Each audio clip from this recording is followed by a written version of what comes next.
Continue on to Thornhill.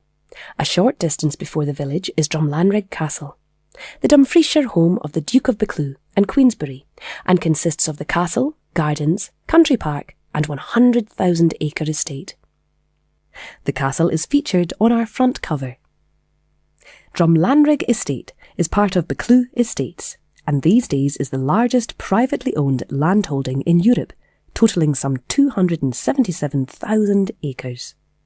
With woodland and wildlife walks and the tree trail, including a number of champion trees such as the country's largest sycamore and oldest Douglas fir. The castle is open to the public with its gift shop and traditional tea room. Take a gentle stroll around the policies and see the Victorian heather huts, gardens and plant centre, as well as the stable-yard craft studios and working blacksmith. The disc golf course is the latest feature, to keep the kids amused, as well as the adventure playground, along with the mountain biking, cycling and even the cycle museum. It was a few miles away at the Smiddy at Keir Mill, where Kilpatrick Macmillan created the world's first bicycle. A number of ranger-led activities take place throughout the year, and Land Rover tours take in the more remote parts of the estate. The castle is a unique example of the late 17th century Renaissance architecture, built by Robert Milne, the King's master mason, on the site of an older stronghold of the Douglases. The estate also own the award-winning range of Buccleuch foods and organise the Drumlanrig Farmers Market.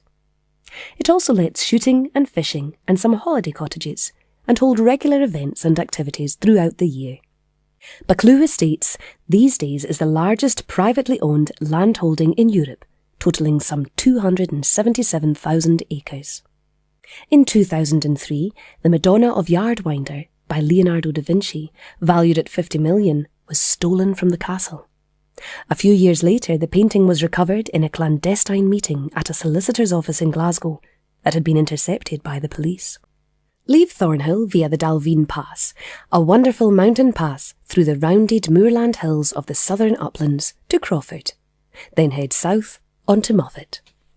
Whilst the motorway has created a fast alternative, it is still possible to follow the old road in what must be one of the best and least used routes in the country, running parallel with the railway and motorway much of the time.